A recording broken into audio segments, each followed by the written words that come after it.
¿Cómo está? Bienvenido, bienvenida. Iniciamos de esta manera un nuevo capítulo de Pulso a través de las pantallas de Antofagasta Televisión en este día viernes, cerrando la presente semana. Hoy nos compete hablar de diferentes temas a nivel nacional, dándole por supuesto una bajada, un aterrizaje local. Vamos a estar hablando del caso Convenios, cuáles son las últimas informaciones que han surgido también en el caso Procultura, cómo se relacionan con algunas figuras políticas y judiciales a nivel local. Nos vamos a adentrar también en todo lo que ha sido ya el inicio, para algunos en tierra derecha de cara a las primarias, a las elecciones también presidenciales y parlamentarias del próximo mes de noviembre de este año.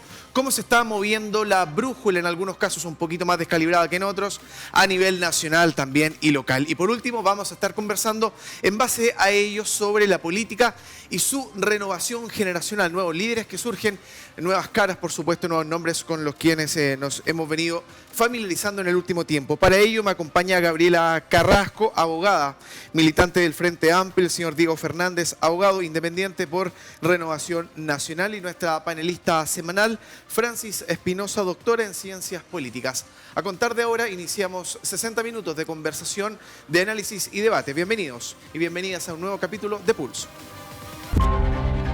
Pulso.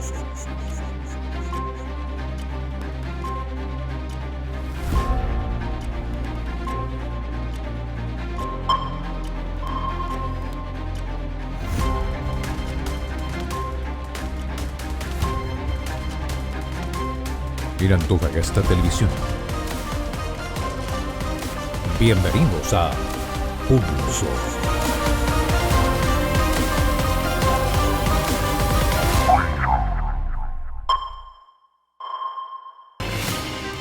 Bien, lo anunciamos en el inicio, en el preámbulo del tema principal de este programa. Vamos a estar desglosando dos aristas claves del caso Convenio. La primera, que conocimos ya hace largos 2 años, ¿no? Hasta esta parte, Democracia Viva.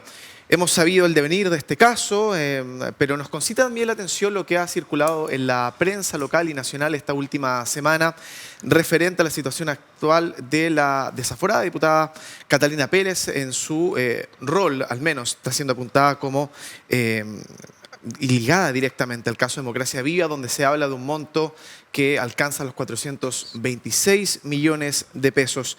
Gabriela, bienvenida. Quiero comenzar contigo. Tratando de hacer en general un panorama bien amplio de la situación de Democracia Viva, que es la arista más ligada al caso Convenios, que es el trasfondo, ¿no? ¿Cómo ves tú la actual situación de la diputada Pérez y qué ha significado esto? ¿Qué puede significar como implicancia para los políticos de la región y también la política chilena? Bueno, cuando hablamos de implicancias para la política chilena, la implicancia es mayor y relevantísima. Por el simple hecho de que cuando se dan estas situaciones, ocurren estas situaciones, yo soy militante del Frente Amplio, ¿no es cierto? Por tanto, lo que se genera siempre, por regla general, es una suerte de respuesta en la que uno tiene que hacer una definición que no suele realizarse, pero que es sumamente necesaria, que es una definición entre las responsabilidades colectivas y las responsabilidades personales. Nosotros, digamos, cada uno, yo por mi parte, obviamente yo tengo una responsabilidad en el ámbito de las cosas en las que yo tenga alguna actuar. Correcto. Para el caso, sin embargo, del partido, las responsabilidades colectivas tienen justamente que generar respuestas colectivas. Y esas respuestas colectivas se determinaron ya en algún momento con la salida de Cata Pérez, y no solamente la salida de Catalina Pérez, sino que de todo el grupo que pudiera estar involucrado eventualmente en el caso de Democracia Viva. Y por lo demás, con un llamado súper fuerte que ha realizado el Frente Amplio en su momento, que es la persecución de las responsabilidades de manera completa, total, transparente, mediante los medios que entrega la institucionalidad, que son justamente la respuesta de los tribunales de justicia y el ente persecutor, que es el Ministerio Público. ¿Tú crees, antes de pasar a saludar también y escuchar a Diego, que el caso Convenios, la arista Democracia Viva, ha generado quiebres entre la opinión pública, entre el chileno de a pie, común y corriente, y la coalición gobernante del oficialismo? ¿Crees que se ha trizado un poquito la imagen? Sí, claramente, porque ¿qué es lo que pasa? Cada vez que nos presentamos frente a un hecho de corrupción, o a un eventual hecho de corrupción, recordemos que esto está en manos de los tribunales de dirimir, lo que sucede es que tú quiebras o rompes las confianzas democráticas, tú quiebras o rompes las confianzas con la gente, te alejas un poco de la ciudadanía que ha depositado en ti una cierta fe pública para tú poder, ¿no es cierto?, actuar en conformidad no solo al mandato que tienes en tu calidad, por ejemplo, de diputado, senador, representante u otro, sino que también en el caso del militante con tus principios, porque uno plantea principios hacia el exterior, ¿no es cierto?, y la gente espera, para generar confianza, es que nosotros seamos coherentes con esos principios. Entonces, cuando se genera esto quiebre, se produce esta incoherencia y genera un daño mayor, y esto es transversal a todos los partidos políticos. ¿Por qué? Porque al romperse estas confianzas, tú lo que estás generando es, digamos, la pérdida de cercanía de las personas con el sistema político como una forma legítima de dar solución a sus problemáticas. Entonces, es un efecto doblemente negativo, porque la gente misma, no sé si los que me puedan estar escuchando desde allá de la casa, dejan de creer en la política, dejan de creer en quienes hacemos política o buscamos hacer política, siendo que quienes buscan hacer política son aquellos que a través del aparataje estatal buscan dar soluciones a los problemas. Entonces, Se entiende. Diego, aprovecho a saludarlo, bienvenido, gracias por estar, la gentileza del tiempo de acompañarnos. Esa crisis de representatividad y credibilidad a la que apunta Gabriela, ¿vino a ser la guinda de la torta, a coronar el caso Convenios, o recién con esto se empezó a agrietar esa relación entre la esfera política, su supuesta o pseudo probidad, y la sociedad civil? Bienvenido, gracias por estar. Primeramente, Eduardo, agradecido la invitación, Francis, Gabriela.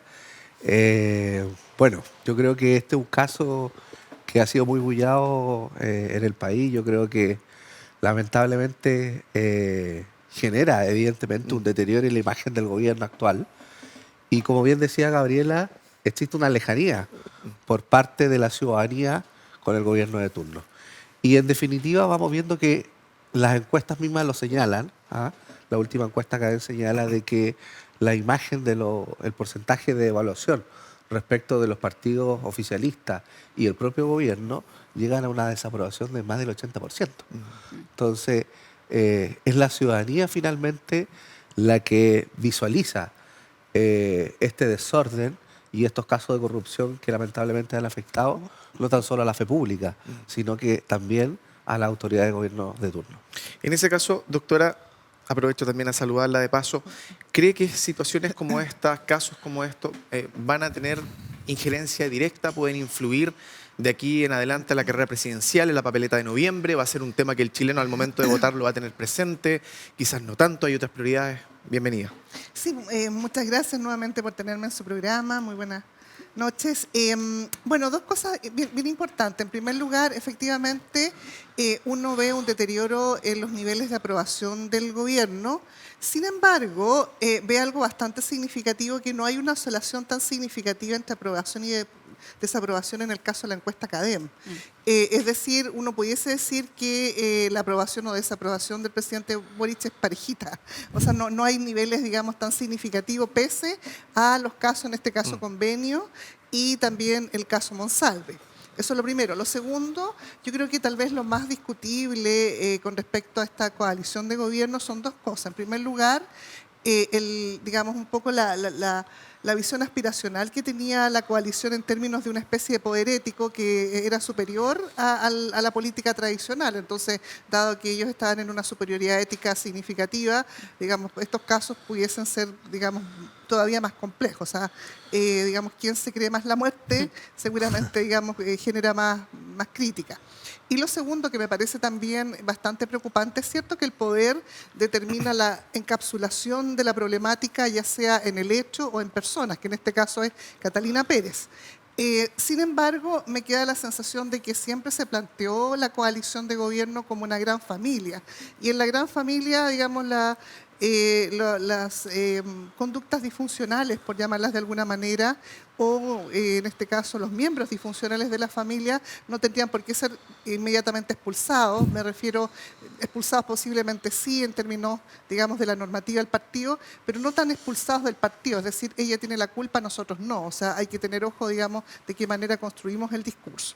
Y yendo, digamos, a lo que usted me plantea, me parece que sí, que efectivamente cada vez hay una fiscalización más significativa de parte de la ciudadanía, pero también de los medios de comunicación, y cada vez esta fiscalización yo creo que va a beneficiar dos aristas que son importantes, por lo menos en la región. En primer lugar, es posible que finalmente se privilegie aquellos sectores o aquellas candidaturas, aquellos liderazgos que se plantean apolíticos, es decir, fuera la política como un Franco Parisi, o sea, seguramente Franco va a tener un porcentaje significativo de votación en esta región nuevamente y seguramente en el norte. Y lo otro que me parece significativo es finalmente quien logra pasar la prueba de la blancura seguramente va a generar mayor adhesión de parte de la ciudadanía. Son esas dos variables que me parecen significativas para entender qué va a pasar de aquí en adelante. Me quiero agarrar de ese concepto que me parece bien gráfico y hasta metafórico en ciertos puntos. La prueba de la blancura. Vamos a saltar al otro caso, Gabriela. Parto con usted. El caso Procultura. Sabemos bien que Ángel Valencia estos últimos días removió del caso al fiscal de la región de Coquimbo, Patricio Cooper, designó al fiscal regional de Antofagasta, el señor Juan Castro Becchios, para que lidera la investigación. Ahora bien, en su momento, la justicia determinó, la Corte de Apelaciones de Antofagasta, que el caso escuchas, intervención en los teléfonos y pinchazos se considera ilegal. Vamos a utilizar esa figura. Luego de ello, durante esta última jornada, Castro Becchios señaló que va a apelar a este fallo ante la Corte Suprema, puesto que, según su visión, habría un sesgo político en esta determinación. Cuéntenos también qué sensaciones le deja el avance de Procultura, qué significa en la práctica este cambio de fiscal, de persecutor. Por regla general, los cambios de fiscal obedecen justamente a este elemento, digamos, de cuidado de el proceso de persecución penal, o sea, no ensuciar la forma en la que se está llevando adelante la investigación, llevando a lo interno aquello que corresponde a lo externo, que son, por ejemplo, las presiones que pudiera realizar la ciudadanía o estas presiones políticas. Entonces, a mí se me genera, digamos, esta dicotomía entre el hecho de señalar, por una parte, que tenemos que, por ejemplo, los comentarios que realizó en algún momento el Frente Amplio, que a las finales se vieron refrendados por lo clara y contundente que es la sentencia, se consideraron en algún momento, se plantearon como una suerte de intervención, voy a decir desde fuera, en lo interno, ni siquiera voy a decir una intervención política. Entonces, por una parte se dice eso. Lo que sí viene a estar refrendado claramente por una sentencia de nuestra Corte de Apelaciones, pero por otra parte uno dice, bueno, perfecto, hicieron el cambio de fiscal, así que esto se debería tornar en, digamos, una persecución penal en la medida que corresponde, que llevada por tribunales, garantizada por el juez de garantía, y vamos a ir avanzando de manera concreta. Sin embargo, aparece una declaración en la que se señala justamente que la sentencia de una Corte de Apelaciones presenta un sesgo político. Entonces, ¿qué estás diciendo tú?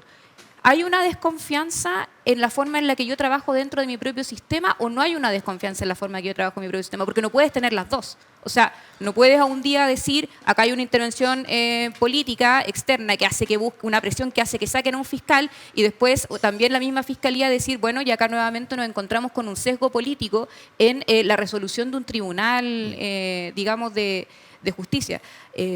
A mí cuando menos me parece, y acá yendo un poco al quid de tu pregunta, que el cambio de fiscal no va a generar un cambio en la forma de manejo del juicio o del caso, por el hecho de que ya se nos demuestra, digamos, cuál va a ser la forma de trabajo del Ministerio Público con el hecho de que hayan presentado una apelación y que esa apelación parezca basarse en un tema de un sesgo político. Lo que sí creo, o en lo que tengo fe y confianza, es que no van a seguir trasuntando los audios, digamos, hacia afuera, porque yo esperaría que esta toma de decisión viniera acompañada del cuidado, justamente, de que no vuelvan a ocurrir estos hechos abyectos que se dieron anteriormente.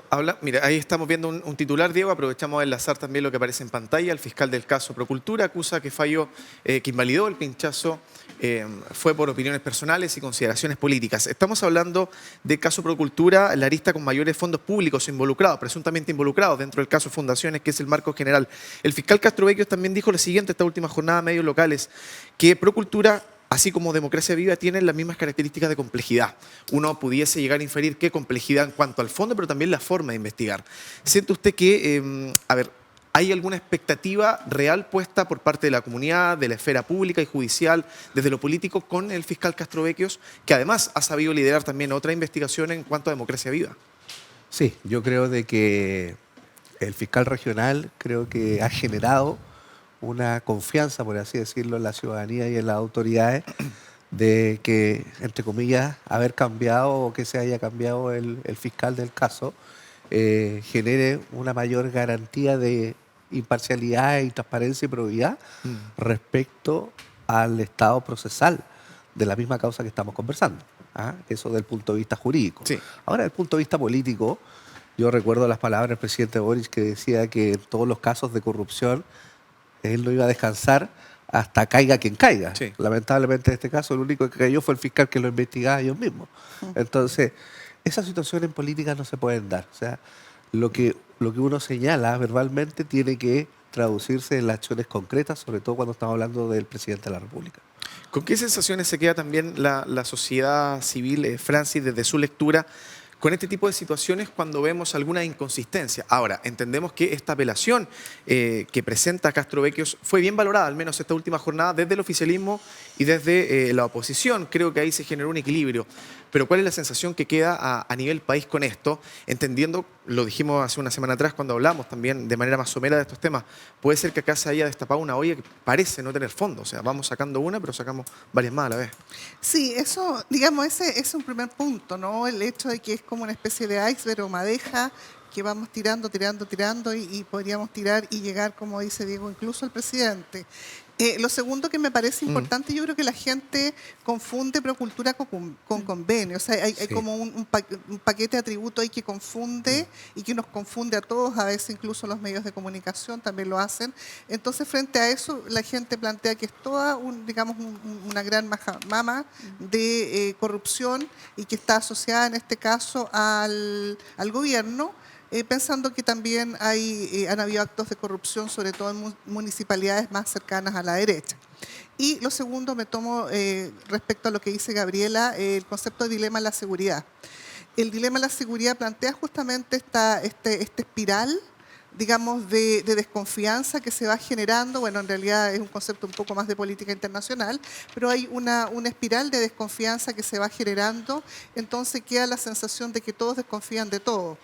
Y lo más peligroso es que quienes son los persecutores de los delitos también desconfían entre ellos. Entonces, frente a eso, digamos, se complejiza la robustez institucional para seguir, en este caso, perseguir los casos.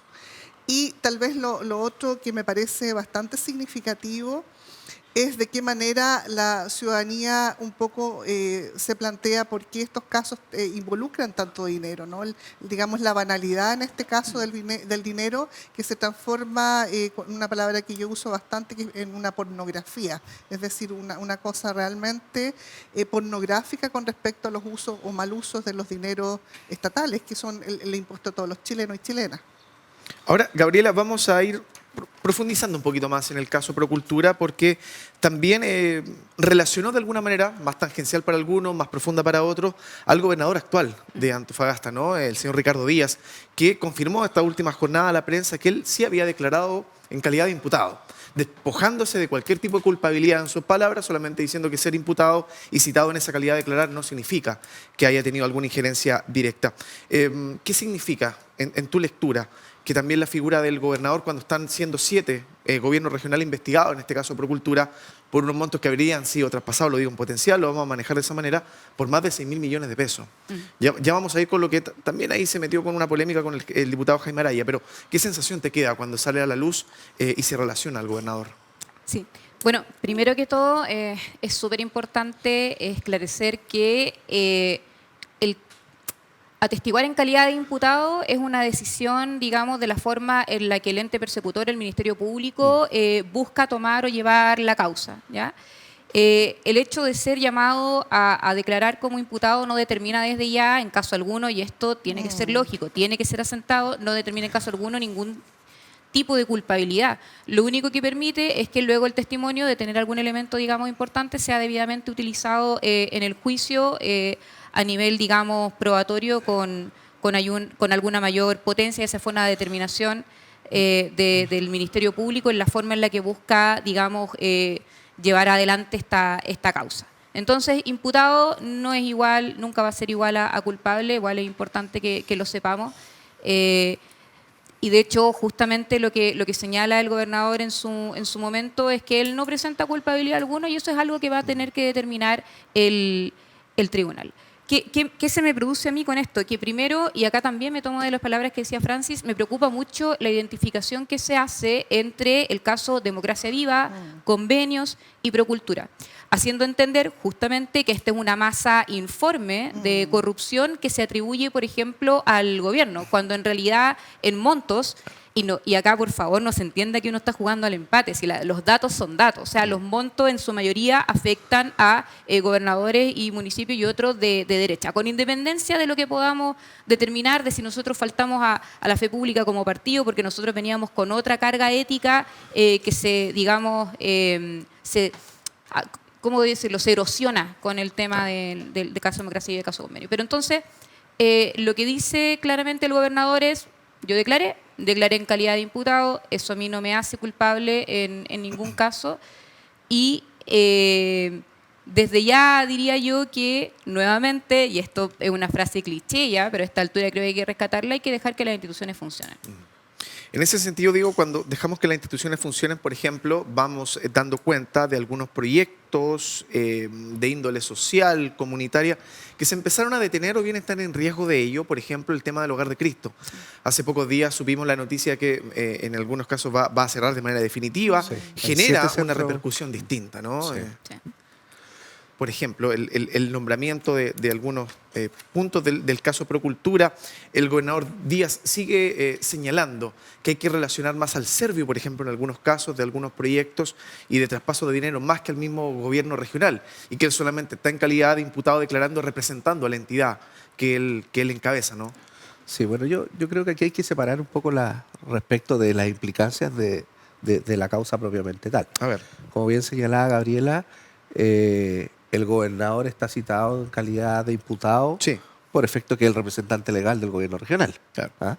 Y por lo tanto tiene que atestiguar en la causa que está siendo citado por parte del fiscal. Eso es una cosa cierta, sí, y que en todas las causas, en definitiva, a todos los representantes legales de las instituciones que son parte de una causa judicial los citan.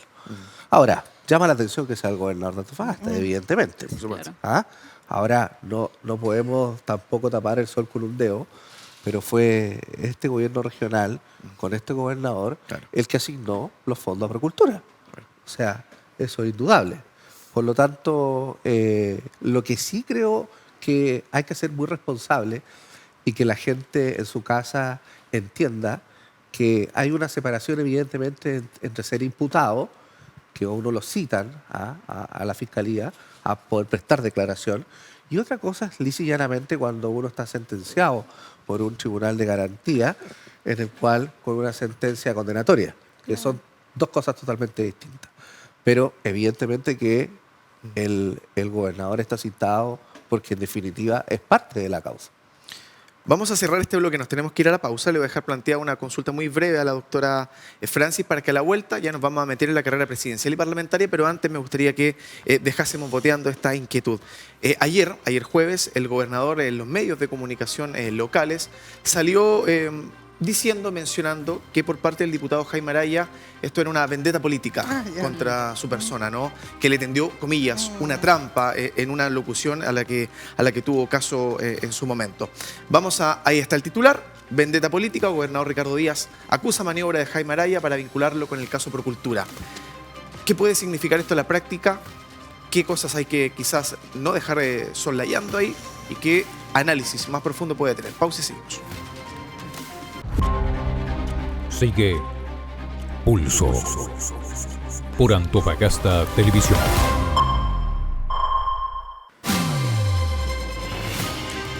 Bien, gracias por seguir en nuestra sintonía. Previo a la primera pausa de esta jornada de día viernes, habíamos dejado planteada la inquietud a la doctora Francis Espinosa sobre esta suerte de vendetta política, esta trampa que le habría tendido Jaime Araya a Ricardo Díaz y que el actual gobernador dio a conocer esta última jornada a los medios locales. ¿Qué podría significar una vendetta política, doctora, y qué repercusión en lo inmediato puede tener, ¿no?, con dos figuras importantes a nivel regional? Sí, a mí particularmente me cansa un poquito este cagüineo político, ¿no? Así como el que te dije, no te dije, en fin. Creo que la alta política requiere, digamos, otro tipo de mirada. En segundo lugar, siempre, digamos, todo es político. O sea, alguien que está digamos, en un espacio público, digamos, está en la política, que es algo que yo siento que el gobernador nunca reconoce. Y lo tercero, que bien lo decía Diego Fernández, la gente viste su cargo. Entonces, él tiene responsabilidad política que yo siento que nunca digamos, la ha salido a plantear en los casos que finalmente él es imputado. En el caso que él es imputado, él tiene responsabilidad política como la máxima autoridad que finalmente da la luz verde, ¿no?, a la financiación bueno, no de la política, pero la financiación de estos proyectos. Entonces, yo tengo la impresión de que ahí el gobernador siempre se pierde, digamos, en esta chimuchina política y no es capaz de finalmente vestir su cargo. Eso es importante, eso es un consejo, digamos, político, porque el poder es así. Ahora, ¿qué implicancias?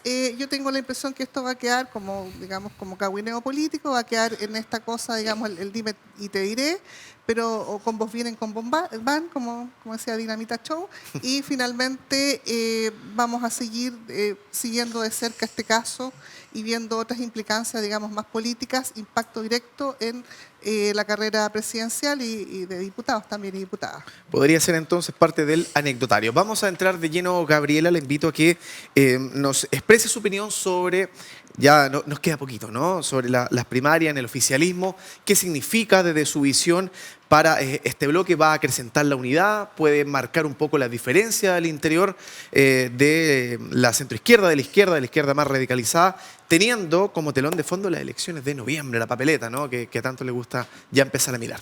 Sí. Bueno, es bien interesante el tema de las primarias nuestras, porque es una primaria que de hecho abarca desde la centroizquierda a la izquierda, pero no tenemos, digamos, ningún infiltrado radicalizado ni de extrema izquierda ni tal, lo cual nos hace, siento yo, retornar un poco a los verdaderos centros democráticos. O sea, todas las primarias desde el punto de vista de la democracia son un ejercicio muy saludable. Desde ese punto de vista, lo que va a permitir esta primaria es poder plantearle a las personas en un cuadro de unidad, los elementos, digamos, que tiene para ofertar la izquierda con sus distintos matices. Y la gente va a tener que ser capaz de aprender, tomar para sí cuáles de esos matices son aquellos que dicen mayor relación con lo que ellos esperan, por ejemplo, del país. O sea, continuar con una senda, digamos, transformadora o tomar algunos otros elementos de los distintos espacios que habitan estas distintas izquierdas que se presentan dentro de las primarias. Desde ese punto de vista, yo creo que por la forma en la que se ha planteado, o sea, tuviste la foto, todos fueron juntos, se inscribieron, se fueron juntos, y a la final lo que esto nos dice es que estamos buscando elevar un poquito la política, que la política está demasiado alicaída. O sea, de verdad que tenemos que salir de esos espacios justamente de tema de la chimuchina política y elevarla justamente con este tipo de ejercicios democráticos republicanos. Está toda la izquierda, se va a presentar una primaria, usted elija. La persona que usted elija va a representar los destinos del país frente a las otras coaliciones que tienen propuestas quizás totalmente distintas o no tanto, pero habrá que ver. Y de este ejercicio yo creo que como izquierda vamos a salir fortalecidos, porque desde ya nos está obligando a tener las conversaciones incómodas adentro, donde se deben resolver esta conversación incómoda. ¿Siente entonces que está bien aspectada las izquierdas? Así es, yo creo que sí, yo creo que, reitero, esta es una oportunidad para fijar una agenda país, una agenda futuro en común, ¿ya? Pero al mismo tiempo volver justamente a resolver en la interna los espacios que se resuelven en la interna y de cara a la ciudadanía llegar con las propuestas. En una suerte de chilenismo, la ropa sucia se lava en casa. Diego, había intervenido con el comentario. ¿De dónde sacan que la izquierda está bien aspectada en este país? ¿Que la qué? Que la izquierda está bien aspectada, en base a lo que yo le preguntaba a usted. Diego pregunta, ¿de dónde se saca? ¿Qué mundo ese vivimos? precepto? O sea, hoy día los índices en materia económica, en materia de seguridad, las mismas encuestas, lo que pasa en nuestra región, que la inmigración está desbordada. ¿Cómo la gente izquierda se siente bien aspectada? Eso no lo entiendo. Gabriela, por Es favor. difícil responder eso, porque es difícil responder a algo subjetivo si no es con elementos objetivos, que son principalmente la disminución. O sea, es súper difícil hacer esto y voy a tratar de hablar a la cámara, porque allá en la casa la gente tiene esta sensación que está representando el colega acá. Problemas de inseguridad, problemas con la migración, pero al mismo tiempo esa sensación subjetiva no se condice con la realidad material de lo que está pasando, que es justamente una disminución, digamos, de los ingresos de migrantes, mucha más de lo que había, digamos, en el cuatrienio anterior, para decir cuatrienio anterior y no gobierno anterior, pero además de eso, claramente una disminución, de hecho, en el surgimiento, digamos, de, ¿cómo decirlo?, criminalidad dentro del país que ustedes no pueden verificar a lo mejor en la sensación que tienen en las calles. Si los medios están, digamos, para transformar esto en sensación. Cuando yo escucho al colega decir el problema de seguridad, y he escuchado muchas veces la crisis de seguridad, el problema de seguridad, el problema de la migración, el problema de esto, claramente usted en la casa dice, chuta, sí, tenemos un problema, hay una crisis de seguridad, hay un problema de esto, y estamos obviando todo lo que nos dicen los datos duros, que es que se ha efectuado justamente una disminución, que este gobierno fue el gobierno que más dinero puso en temas de seguridad de todos los gobiernos anteriores, etcétera, etcétera, que de hecho hemos repuntado, que hemos aumentado el PIB, que hemos disminuido la inflación, que hemos, en un escenario sumamente complejo. Acá a lo mejor me exalto un poquito, pero solamente puedo pedir esto a ustedes que están en la casa. Está la sensación, claramente, y hay que hacerse cargo de las sensaciones. Las sensaciones son emociones y las emociones permean dentro de las democracias y nosotros tenemos que hacernos cargo de las emociones. Las emociones son válidas. Pero por otra parte tenemos los hechos. Y los hechos es lo que les pido yo que ustedes puedan buscar, que es lo que verdaderamente debería reflejar el trabajo de lo que ha hecho un gobierno o no en estos años. Diego, no sé si tiene alguna réplica muy breve, porque si no Sí, entramos no, solo muy de breve. lleno a Yo las creo derechas. que la sensación que habla Gabriela es la sensación que tienen la mayoría de los chilenos hoy día. O sea, hoy día que ciertos cientistas políticos y otras encuestas señalan que incluso Evelyn Matei y José Antonio Kast estarían pasando los dos a segunda vuelta, siendo que aquí hay una coalición de gobierno, que el gobierno de izquierda está gobernando. Entonces, ahí vemos que la sensación que señala Gabriela lisa y llanamente no es la mejor para efectos de los intereses de ellos. Pero acá, en definitiva, y quizás va a sonar un poco majadero, pero el tema de seguridad, el tema económico, incluso desde el punto de vista de los empleos, son dos temas que se van a tomar la agenda en estas próximas elecciones presidenciales y parlamentarias, y es la sensación de la calle. O sea, no podemos mentirnos, si en definitiva la sensación de la calle, ¿qué indica? Problemas de seguridad, problemas de desempleo, sobre todo en nuestra región de Antofagasta. A ver, en la gráfica teníamos también los últimos resultados de la encuesta Academia y Criteria, que son al menos las que siempre se fortalecen en los medios de comunicación, las que tienen un poquito más de impacto social. Francis, también quiero buscar su opinión en esto que está debatiendo Gabriela y Diego. ¿Cuál es el análisis, quizás un poco más imparcial, más objetivo, desde la academia incluso, de lo que se está viviendo en esta carrera presidencial y parlamentaria? Bueno, yo comparto el punto de vista de Gabriela de que en el fondo las primarias constituyen un ejercicio democrático que desgraciadamente solamente pudo levantar la centro-derecha, ¿no? O la centro-izquierda, perdón, me pierdo. La centro-izquierda. Y no pudo, digamos, la centro-derecha acometer esa gran tarea democrática. Eso, digamos, como punto de partida. La izquierda tiene un know-how, una experticia en alinearse, digamos, a proyectos que implican, digamos, una participación democrática en este sentido. La derecha, con el expresidente Piñera, yo creo que también tenía, digamos, una impronta de querer, digamos, tirarse las mechas, digamos, a corto plazo, pero pensar un proyecto un poco más a largo plazo, y eso, desgraciadamente, dejó de suceder.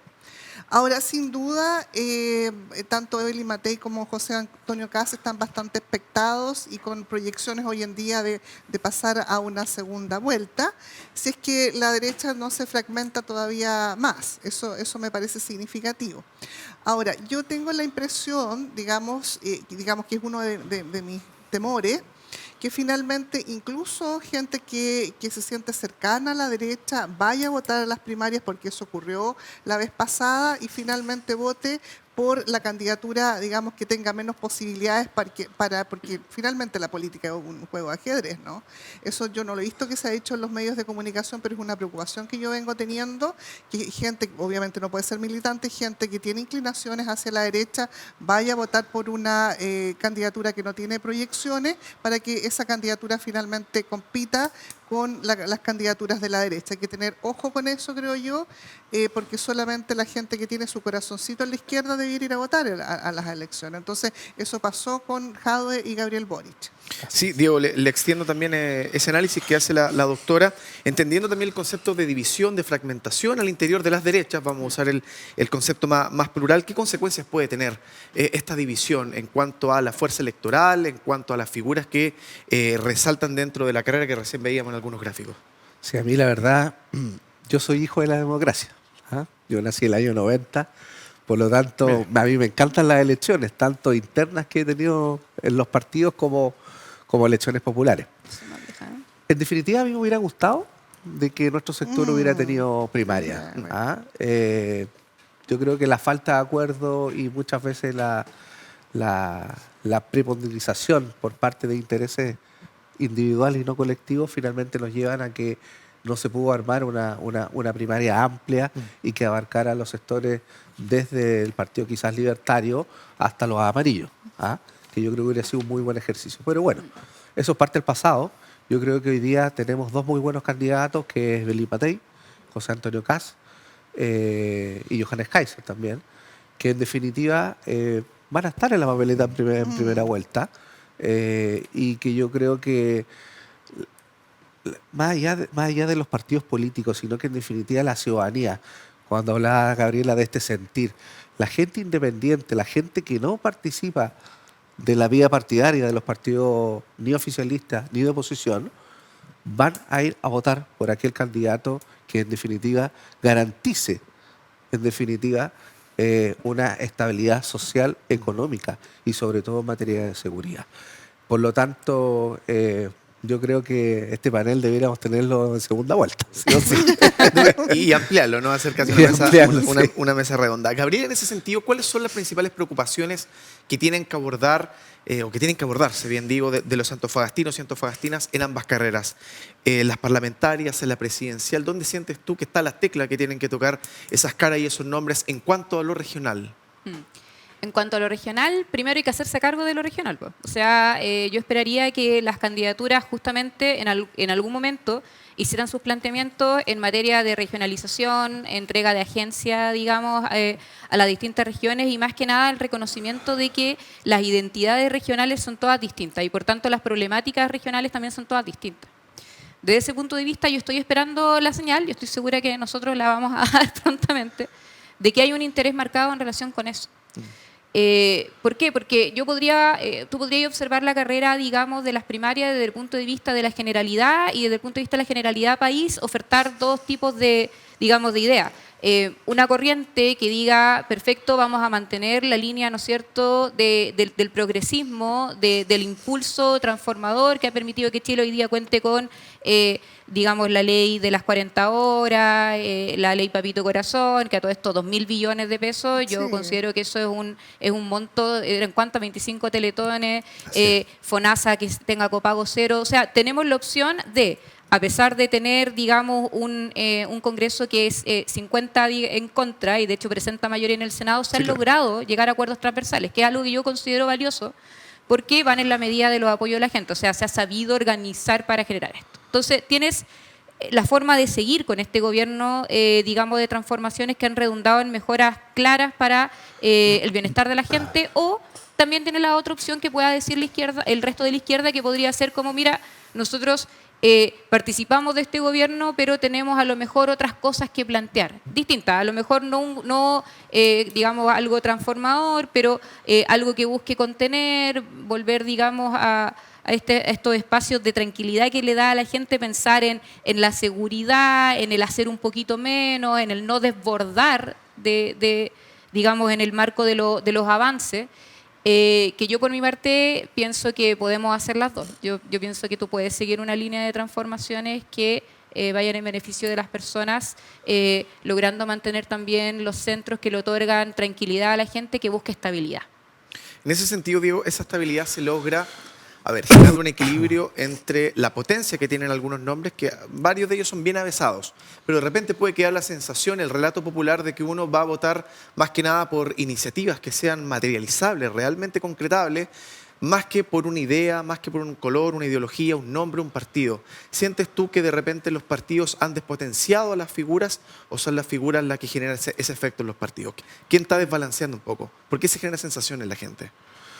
O sea, un poco pasa, yo creo que un conjunto de circunstancias que la gente empieza a evaluar, en definitiva, por quien vota. Pero lisa y llanamente era lo que yo señalaba recién. El candidato que garantice los grandes problemas hoy día que tenemos, que presenta las mejores propuestas en aquello, yo creo que es el que se va a llevar el bolsón de voto y le va a dar la presidencia de la República. Ahora, los partidos políticos yo creo que han estado al debe en esto. ¿Por qué? Porque no voy a hablar solo también de las elecciones presidenciales, sino incluso las elecciones parlamentarias. Sin duda. Entonces, vemos que hoy día la gente en su casa dice, oye, hoy día cualquiera es diputado, cualquiera es senador. Claro, y eso pasa por la falta de formación respecto a los partidos políticos con sus militantes. Y en esto que hablo súper transversal, no quiero identificar a un sector determinado. Correcto. La falta de preparación, la falta de convicción y compromiso de los candidatos, eso finalmente nos lleva a un poco a los problemas que tenemos hoy en día. Y en eso Francis quizás me va a decir que sí.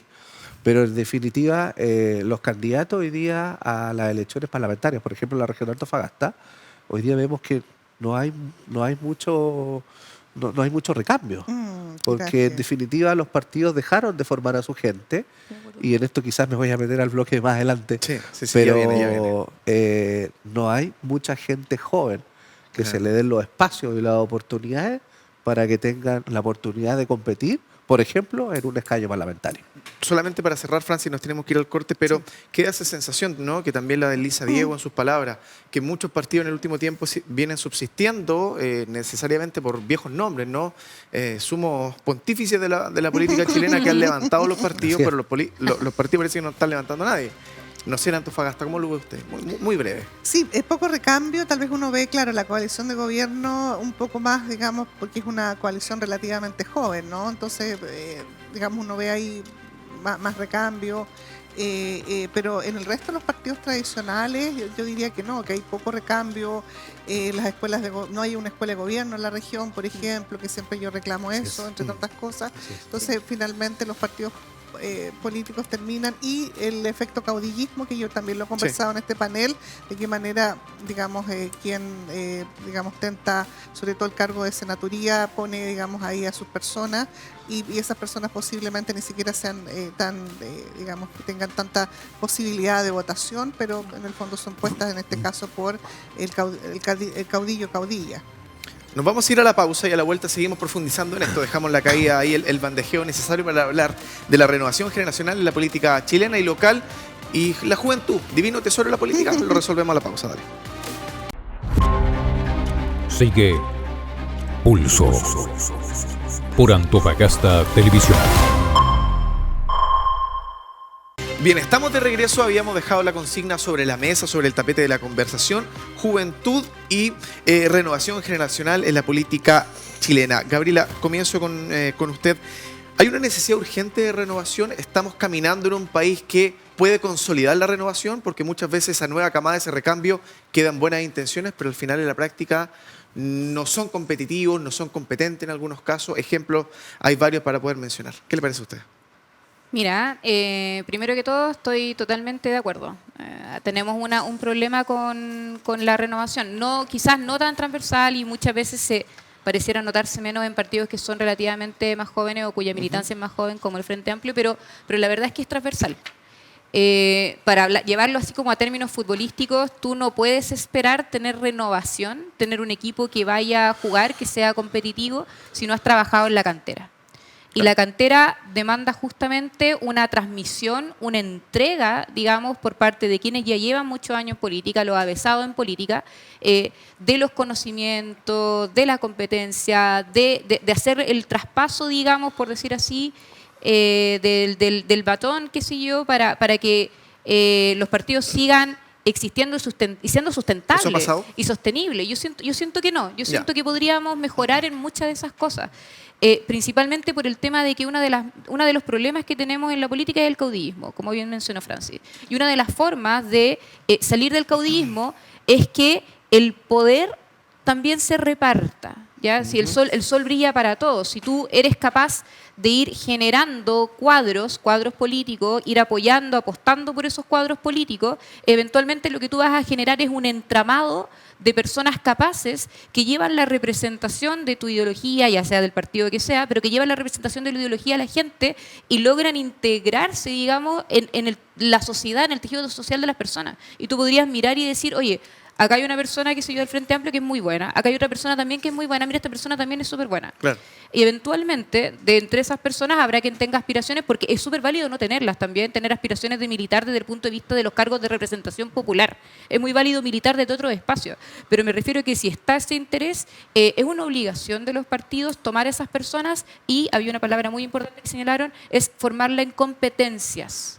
¿Ya? Yo creo que no vale ser candidato con las puras ganas, candidato o candidata con las puras ganas. De hecho, creo que es una problemática que tenemos, porque la democracia a nosotros nos demanda, y por eso está así, digamos, en la Constitución, son muy pocos los requisitos para ingresar a cargo de elección popular. Y eso tiene un diseño. Eso tiene un diseño, es así porque se supone que la democracia tiene que servir para todos, que la representación tiene que servir para todos. Pero en la sociedad actual, siento yo que eso tiene que ir de la mano. Porque la norma está bien, la norma tiene que ser diseñada para que haya la mayor participación política posible, pero lo que tiene que cambiar es la forma en la que los partidos obedecen ese tipo de normas diciendo, ok, perfecto, la norma nos permite esto, pero lo que vamos a hacer nosotros es ofertarle lo mejor al país y vamos a tomar cuadros preparados y si no los tenemos los vamos a preparar. Claro. Y eso siento yo que es algo en lo que podemos avanzar. Diego, gran parte, 3/4 partes de este capítulo lo hemos orientado también a casos de corrupción en la política, ¿no? Financiamiento irregular, etcétera. ¿Usted siente que todo este panorama actual de la política chilena puede frenar a esas nuevas generaciones, las puede manchar sin ellas tener ninguna culpabilidad ni responsabilidad?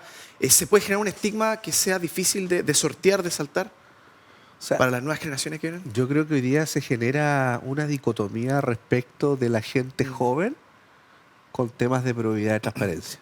¿Por qué lo digo?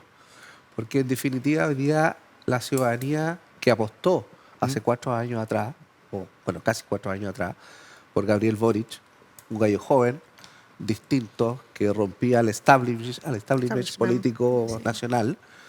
Y bueno, y vemos que esto ha sido uno de los peores gobiernos desde iniciados los gobiernos de la democracia en Chile. Entonces, en definitiva, la gente hoy día, ¿qué está diciendo? Queremos gobernarte o queremos parlamentarios con experiencia, porque ya no podemos seguir improvisando. Y esa es una realidad. Ahora, creo que eso también es una falencia para aquellos que somos jóvenes en política, podamos entrar a participar en roles quizás de mucha más preponderancia. ¿Ya? Por eso que se genera una dicotomía respecto del legado que va a dejar este gobierno que se va ahora en marzo próximo. En ese sentido, Francis, claro, lo que plantea Diego es que por una parte o eres muy joven para la política, y te falta bagaje, te falta foguearte, o ya estás prácticamente hecho un monumento, ¿no? En el Congreso.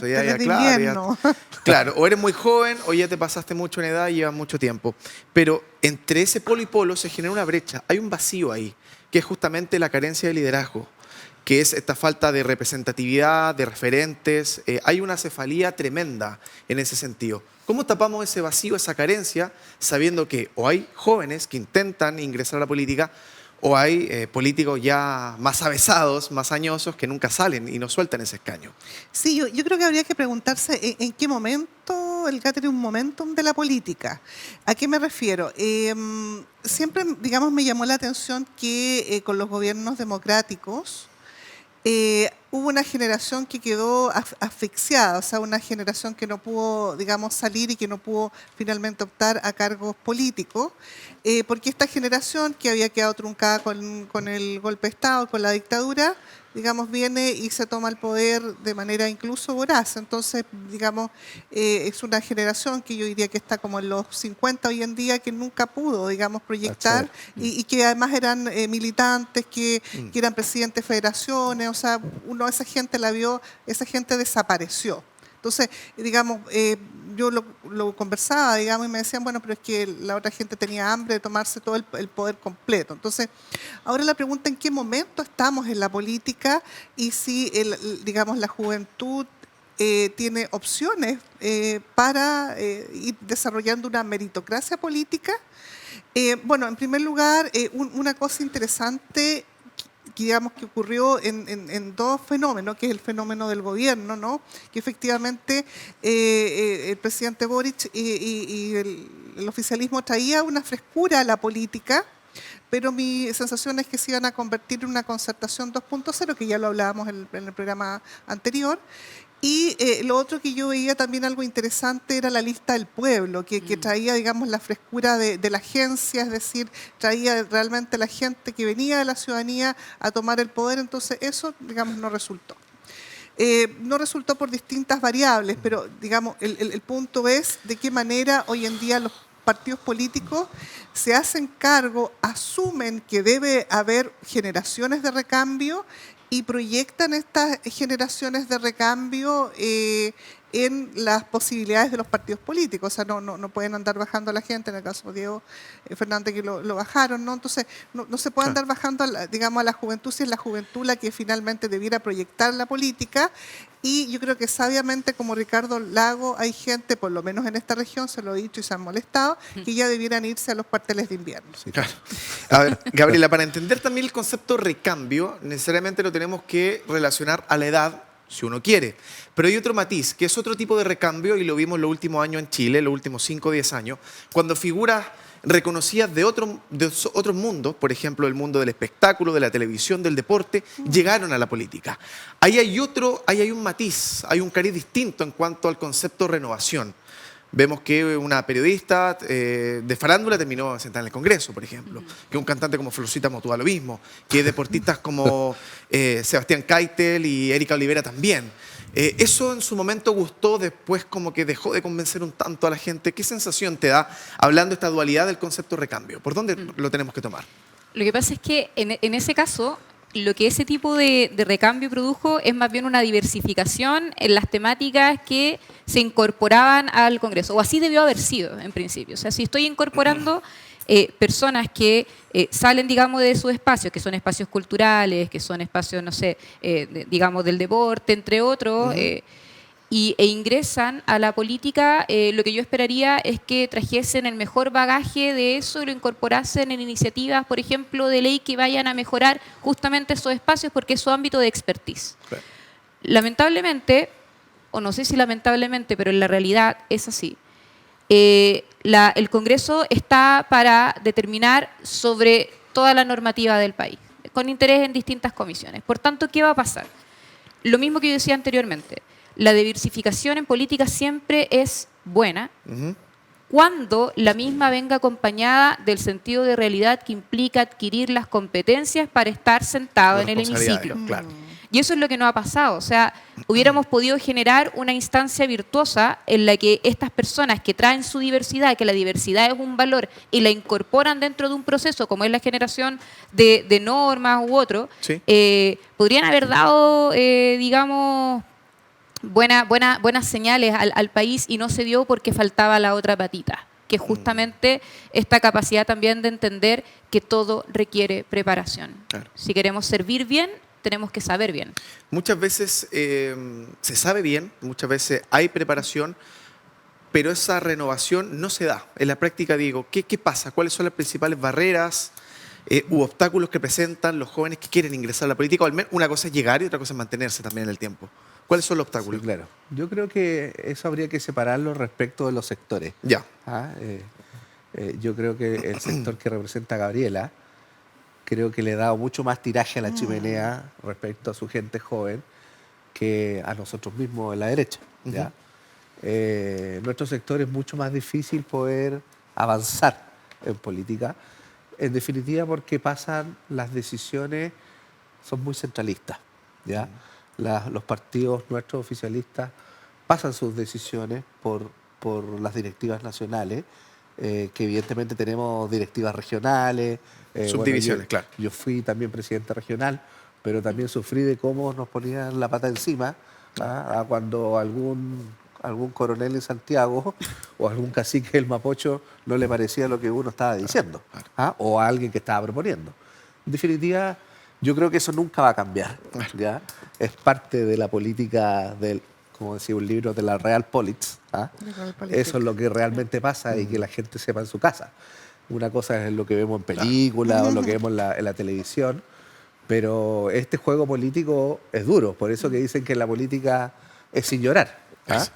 Por lo tanto, yo creo que eso no va a terminar, pero en definitiva sí creo de que una cosa que recién hablaba Francis, en esta región, por ejemplo, en particular, no hay ninguna instancia formativa respecto de alguna fundación, ONG o como queramos llamarle, respecto a que prepare a la gente joven para efectos de prepararlos a tomar roles en el servicio público. Claro, al final muchos caciques, pocos indios que después se preparen para ser caciques. Bueno, y ¿no? en vista de esa falta, ¿Sí? también cuesta poder seguir avanzando, porque en definitiva los que hemos medianamente avanzado en lo público es porque ha sido muy complejo y con instancias propias, con competencias propias, con recursos propios, hemos podido seguir avanzando y de una u otra forma poder representar nuestras convicciones respecto a lo que estamos conversando. En ese sentido, doctora, ¿cuál es el rol que usted ve en los últimos años, en la última década, si se quiere,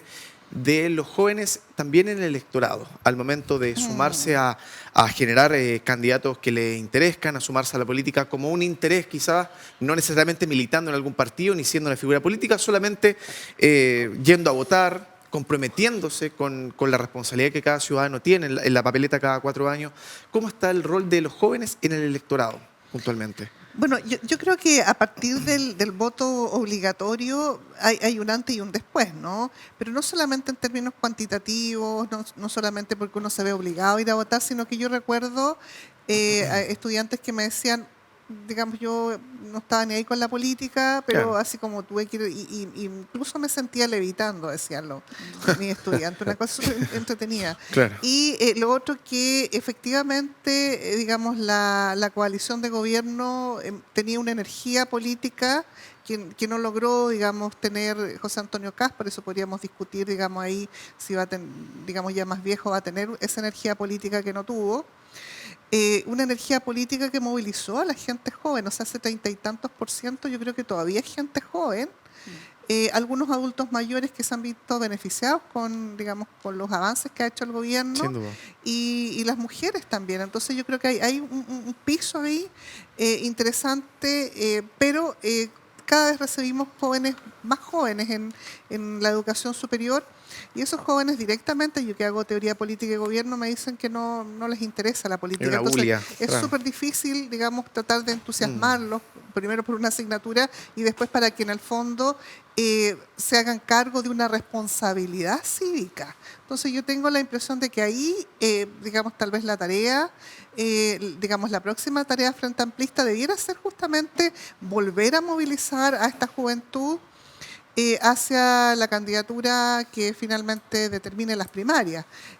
Pero a mí me da la sensación que, digamos, dado que la valoración del gobierno es bastante baja, que hay muchos casos que en el fondo conjugan esta problemática de aprobación, seguramente tampoco la gente se va a sentir tan identificada, o la juventud, en votar a lo mejor por un Gonzalo Vinter, que además me parece que también es un mal candidato. O sea.